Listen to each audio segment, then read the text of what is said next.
Hello दोस्तों, आज financial market को पढ़ेंगे। इसमें देखेंगे कि क्या है, इसमें कितने प्रकार हैं और इसमें क्या इम्पोर्टेंट टर्म यूज हुआ है। तो इकोनॉमिक्स में अगर समझना चाहते हैं इकोनॉमिक्स को, तो उसमें इम्पोर्टेंट टर्म को पहले आप समझिए, क्योंकि बहुत ज़रूरी है। तो आइए देखते हैं।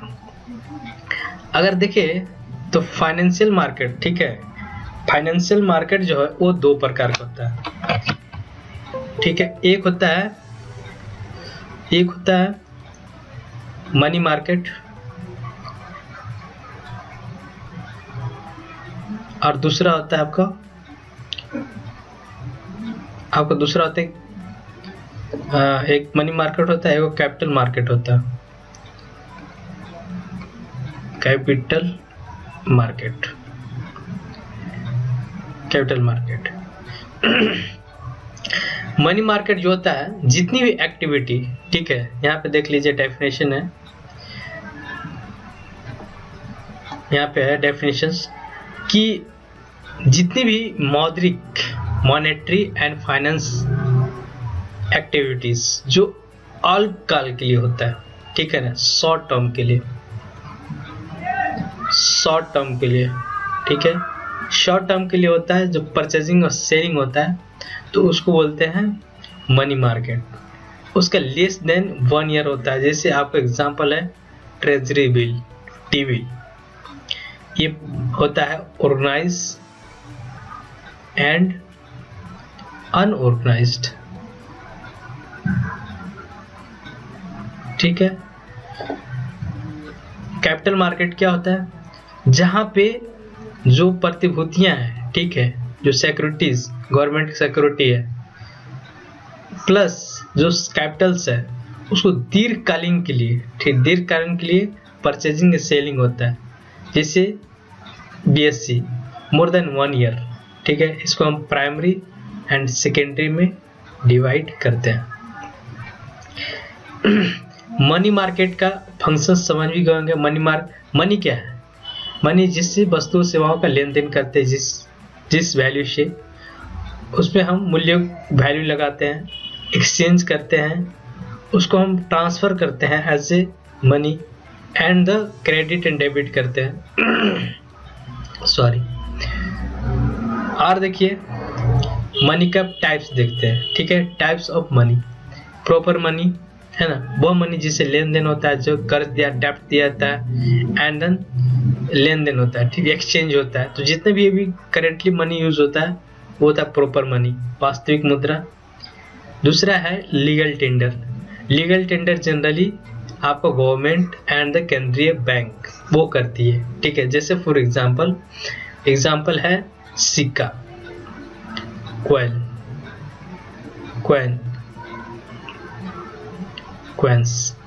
Coin and notes. ये जो है लीगल टेंडर है, ठीक है। ये सरकार और केंद्रीय बैंक के आरबीआई के अंदर आता है, ठीक है सॉरी। ऑप्शनल मनी जैसे एग्जांपल ही आपको बता दिए, बैंक ड्राफ्ट, ये ऑप्शनल मनी है। टोकन मनी जैसे इंडियन सिक्के, ये टोकन मनी है। जितना भी कॉइन्स है वो टोकन मनी है। प्लास्टिक मनी है, जितने भी बैंक्स और वित्तीय संस्थाओं क्या करती है, वो डेबिट एंड क्रेडिट करती है, ठीक है, डेबिट एंड क्रेडिट करती है, उसको प्लास्टिक मनी कहते हैं। जैसे एग्जांपल एटीएम आपके पास, वो प्लास्टिक मनी है। हॉट मार्केट क्या होता है, ठीक है, हॉट मार्केट क्या होता है, जिससे वित्तीय बाजार से सिर्फ पलायन कर जाए। जैसे शेयर मार्केट का जो मनी होती है वो क्या करती है, जो फॉरेन इन्वेस्ट करते हैं। लेकिन अगर सपोज कि गवर्नमेंट अनस्टेबल होने वाली है,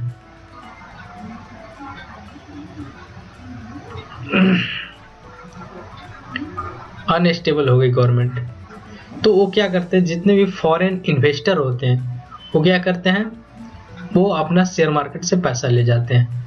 तो हॉट मनी होता है।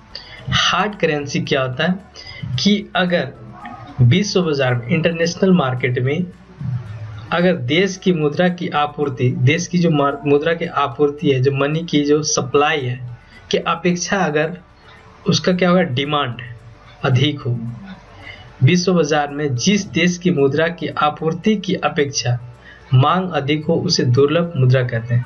जैसे हम डॉलर की बात करते हैं तो यहाँ जो डिमांड है लोगों को, उससे ज़्यादा क्या है, मांग है ना, ठीक है, नहीं सॉरी, सप्लाई जितनी है, सप्लाई है ना,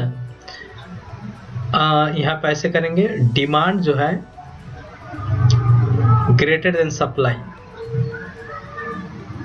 इस कंडीशन को हम हार्ड करेंसी कहेंगे, इसको हम अमेरिकी डॉलर। और अगर वहीं पे इंटरनेशनल मार्केट में अगर डिमांड जितनी है उससे ज़्यादा सप्लाई है, ठीक है, डिमांड से ज़्यादा सप्लाई है, उसको क्या बोलेंगे, जिस करेंसी का, जिस पैसे की, जिस आपको करेंसी का डिमांड क्या है, ज़्यादा है, एज डिमांड कम है एज कम्पेयर टू सप्लाई, और जिस देश की मुद्रा की आपूर्ति की अपेक्षा मांग की कमी हो, ठीक है, मांग की कमी हो, मांग की, डिमांड की कमी है, सप्लाई ज़्यादा, डिमांड है नहीं, तो अंतर्राष्ट्रीय बाजार में आसानी से मिल जाती है। जैसे किसी देश का करेंसी, जैसे नेपाल की करेंसी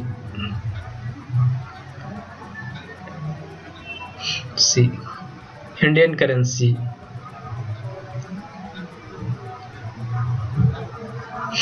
आसानी से मिल सकता है, ठीक है।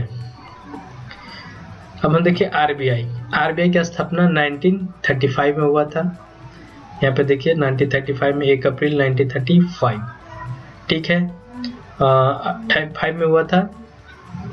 इसका मेन फंक्शंस क्या है, इसका है मॉनेटरी पॉलिसीज एंड उसका बनाना एंड क्रियान्वयन कराना, इम्प्लीमेंट कराना, बैंकों के कार्यकलापों को नियंत्रण करना एंड निरीक्षण करना। साथ ही साथ देखेंगे कि 1949 में है ना, राष्ट्रीय एकीकरण बैंकों का हुआ था। इसका मुख्यालय कहाँ पे, मुंबई में है। 1 रुपए का नोट वित्त मंत्रालय जारी करता है, उस पर वित्त सचिव का साइन होता है। इसमें साइन किसका होता है, वित्त सचिव का। इसका फंक्शंस क्या होता है, मॉनेटरी पॉलिसीज को डिसाइड करता है, क्रेडिट डेबिट, इसके मुद्रा को जारी करता है, बैंकों का बैंक इसे कहते हैं, वित्तीय बैंकिंग और वित्तीय का क्या होता है, विनिमय कराता है। सरकार बैंक का एजेंट के रूप में और सलाहकार के रूप में भूमिका निभाता है। फॉरेक्स रिजर्व के रिगार्डिंग ये भूमिका निभाता है एंड विकासात्मक भूमिका निभाता है। तो मेजर फंक्शन ऑफ आरबीआई, ठीक है। अब देखें मॉनेटरी पॉलिसी क्या है, मौद्रिक नीति केंद्रीय बैंकों के नियंत्रण में ब्याज दर, मुद्रा आपूर्ति और ऋण की उपलब्धता जैसे परिणामों को विनिमय करता है।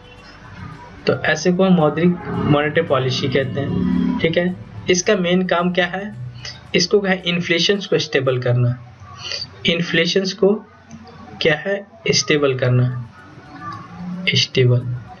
दूसरा अगर हम देखें तो इसको सस्टेनेबल डेवलपमेंट,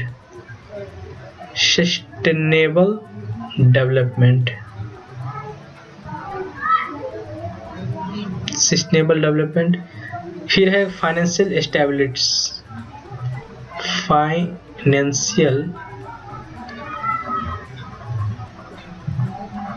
स्टेबल करना, इसको फाइनेंस को स्टेबल करना, स्टेबिलिटी, ठीक है। ये सब कुछ को ध्यान रखना है। फिर इसमें यहाँ पे हमने इसको क्या उद्देश्य है इसमें लिख दिया है, ये आपको पीडीएफ शेयर कर देंगे, देख लीजिएगा, ठीक है। कुछ इंस्ट्रूमेंट है जो मॉनेटरी पॉलिसीज को हैंडल करते हैं, कुछ इंस्ट्रूमेंट है, इंपॉर्टेंट इंस्ट्रूमेंट पे बात करेंगे, ठीक है। जैसे पहला है बैंक रेट,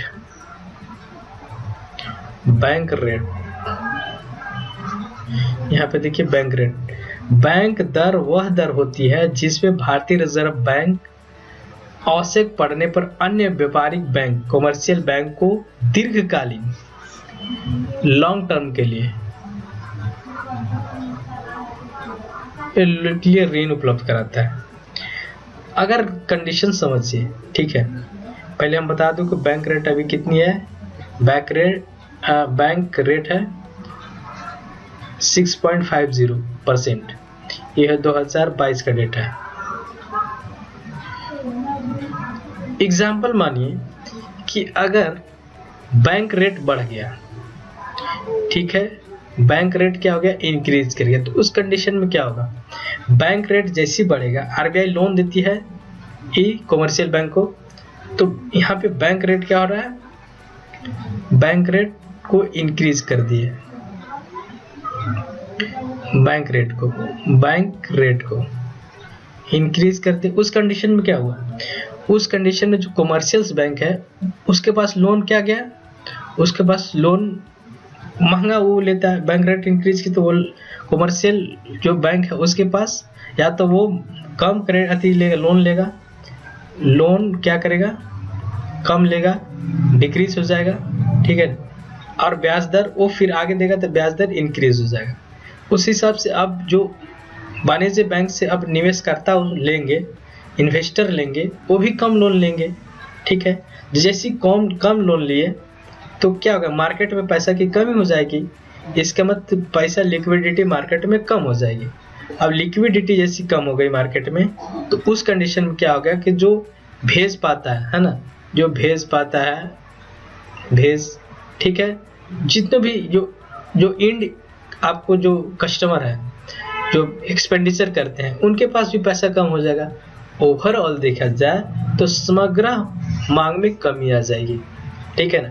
वो क्या हो जाएगा, वो टोटल पैसा की कमी आ जाएगी, क्योंकि जो आरबीआई है वो कम लोन देता है कोऑपरेटिव बैंक को, कोऑपरेटिव बैंक नीचे वाले इन्वेस्टर को कम लोन देते हैं क्योंकि हाई बैंक रेट होता है, और उससे फिर नीचे वाले जो उपभोक्ता होते हैं उनके पास कम पैसा होता है, तो मार्केट में सर्कुलेशन भी पैसा की क्या होती है, कम होती है। और जैसे मार्केट में पैसा का सर्कुलेशन कम होता है तो इन्फ्लेशन कंट्रोल हो जाता है। क्या होता है, इन्फ्लेशन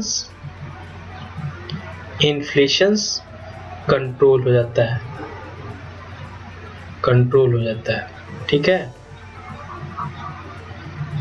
इसी को बोलते हैं कॉन्ट्रैक्शनरी पॉलिसी,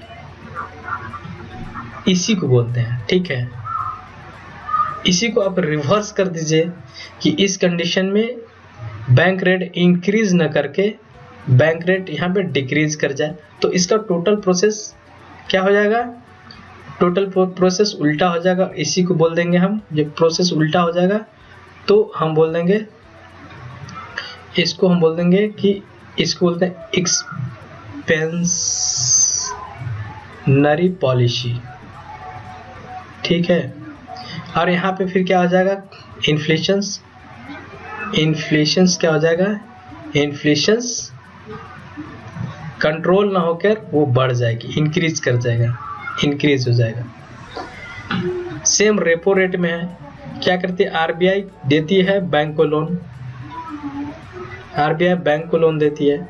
अब आरबीआई जब बैंक को लोन देती है तो वो डिसाइड करती है, ये अल्पकालीन के लिए होता है, ठीक है, वो डिसाइड करती है और फिर सेम प्रोसेस होता है। अगर मान लीजिए कि रेपो रेट बढ़ा दिया तो इंड यूजर के पास कम पैसा जाएगा और फिर इन्फ्लेशन घट जाएगा, ठीक है, उसको कंट्रोल किया जा सकता है। रेपो रेट अभी कितनी है, 6.25। रिवर्स रेपो रेट क्या होता है, हाँ ये है 1934 की द्वितीय अनुसूची, हाँ ये है रेपो रेट। अब हम ये रेपो रेट हो गया, अब हम बात करें तो रिवर्स रेपो रेट। अब रिवर्स रेपो रेट में सेम होता है, ये आरबीआई है, ये है बैंक। अब बैंक देता है आरबीआई को पैसा, अब क्या होता है कि अगर आरबीआई क्या करता है कि वह दर जो भारतीय रिजर्व बैंक को अपने ग्राहकों को उनके लिए क्या होता है, अल्पकालीन ऋणों को प्रदान करता है। अगर रिवर्स रेपो रेट में वृद्धि कर दे, हाँ रेपो रेट अगर रेपो रेट में क्या करता है, वृद्धि कर दे, ठीक है ना, जो है बैंक जो है वो आरबीआई को महंगा लोन देता है, आरबीआई को जो बैंक है, बैंक वो क्या करता है, महंगा लोन देता है, ठीक है, तो उस कंडीशन में तरलता की कमी यहाँ भी हो जाएगा, क्योंकि बैंक आरबीआई के पास पैसा चला गया, ब्याज दर में भी वृद्धि हो जाएगी, निवेशक के पास पैसा कम हो जाएगा, और फिर इसके बाद लास्ट जो यूजर्स हैं यहाँ एक्सपेंडिचर कर रहे हैं, एक्सपेंडिचर एंड यूजर जो है, एंड यूजर या निवेशक जो उनके पास पैसे की कमी हो जाएगी, और यहाँ भी आपको क्या हो जाएगा, इन्फ्लेशन कंट्रोल हो जाएगा, इन्फ्लेशन कंट्रोल हो जाएगा। फिर इसको क्या बोलेंगे, कॉन्ट्रैक्शनरी पॉलिसी। ठीक है, समझ गए। अब देखें cash reserve ratio. Cash reserve ratio अभी 4% है। इसको समझना है तो बस डिटेल नहीं समझना है। बैंक के पास मान लीजिए 100 रुपया है, ठीक है, और वो क्या किया, CRR क्या होता है, ये है RBI, ये है बैंक। तो क्या करता है बैंक, अगर 100 रुपया उसके पास होता है तो RBI बोलते हैं कि मेरे पास आप कुछ पैसे जमा कर दीजिए।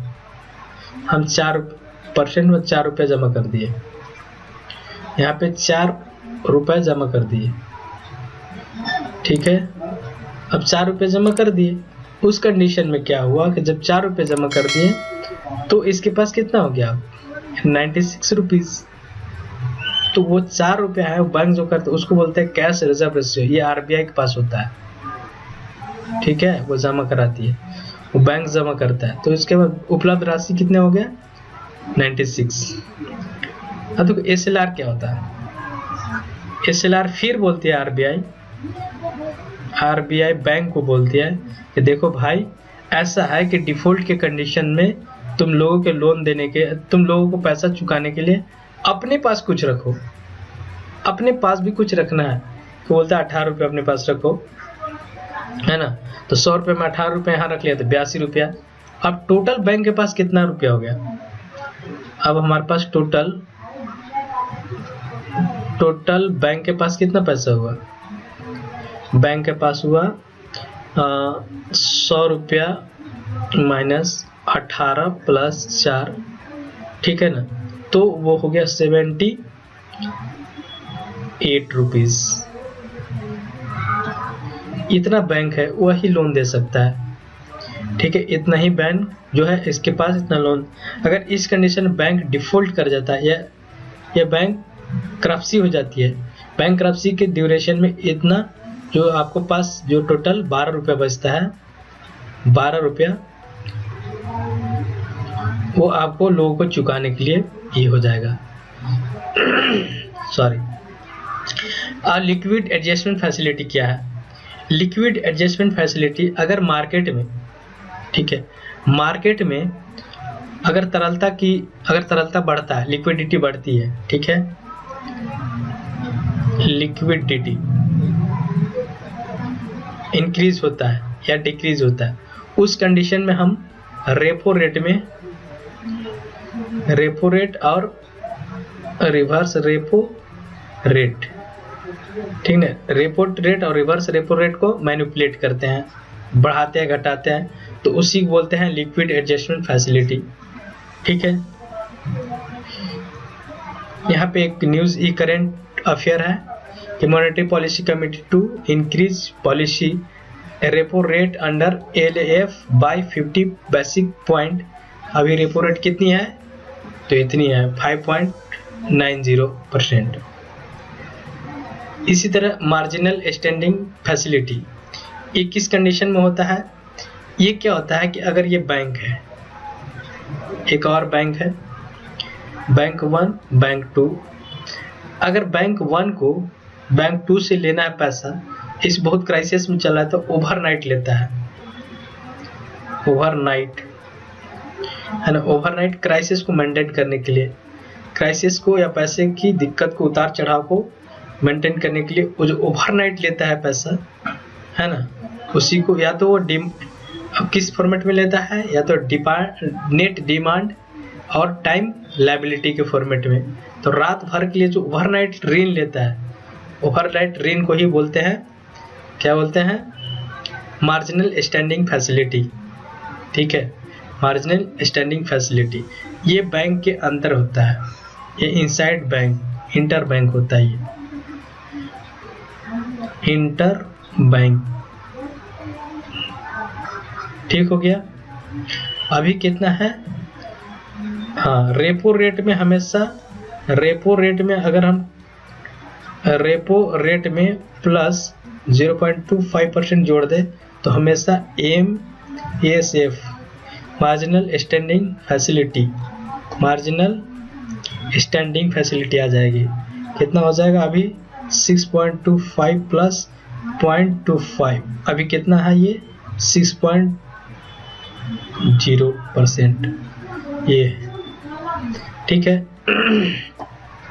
अब कुछ इंस्ट्रूमेंट है जिसको हम मॉनेटरी वैल्यू को मेजर ऑफ मनी सप्लाई को मेजर करने के लिए कुछ इंस्ट्रूमेंट, जैसे कि आरक्षित मुद्रा, ठीक है, रिजर्व मुद्रा को हम M0 कहते हैं। बाकी M1, M2, M3, M4 को रिजर्व बैंक द्वारा प्रकाशित किया जाता है। ठीक है। यह अनुशंसा कब दी गई थी? 1977 में पूंजी की आपूर्ति पर गठित दूसरे कार्य समूह का अनुशंसा पर। ठीक है। M1 को क्या बोलते हैं? Narrow money. ठीक है। M3 को क्या बोलते हैं? Broad money. तरलता के हिसाब से देखा जाए तो ऐसे M1 ज़्यादा तरल है, मतलब लिक्विडिटी है, ये ज़्यादा कैश में कैश कर सकते हैं। M2 को ज़्यादा कैश कर सकते हैं ये, और ये सिक्योरिटी मनी होता है। गवर्नमेंट का सिक्योरिटी जो प्रॉपर्टीज होती हैं वो M4 में होता है। ठीक है।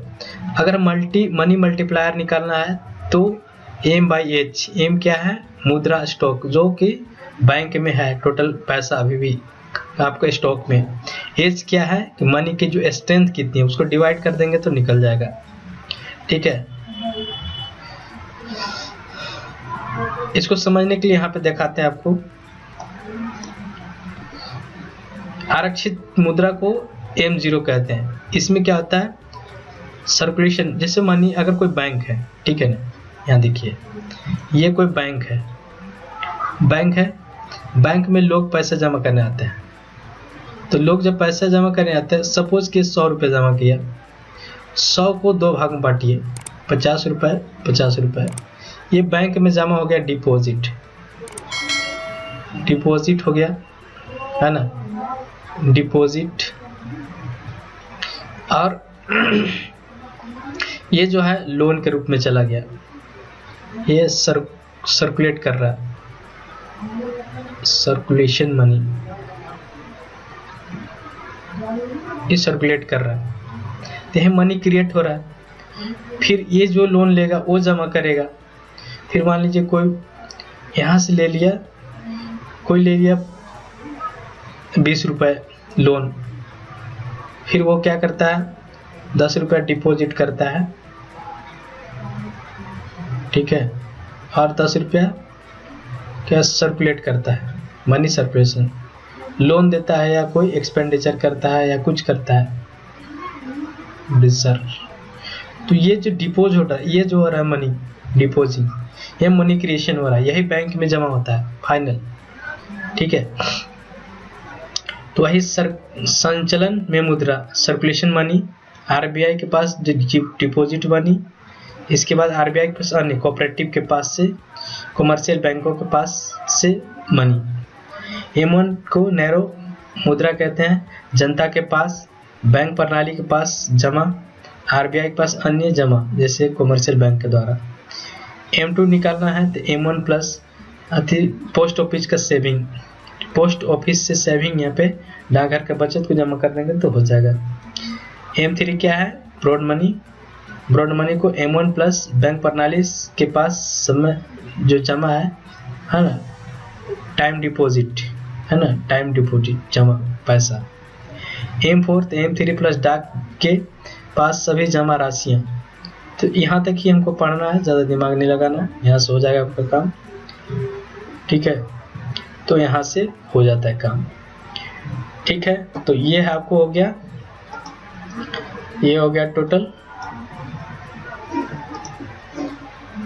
ये है आपका टोटल आपका है ये। ठीक है, तो यह है मनी मार्केट।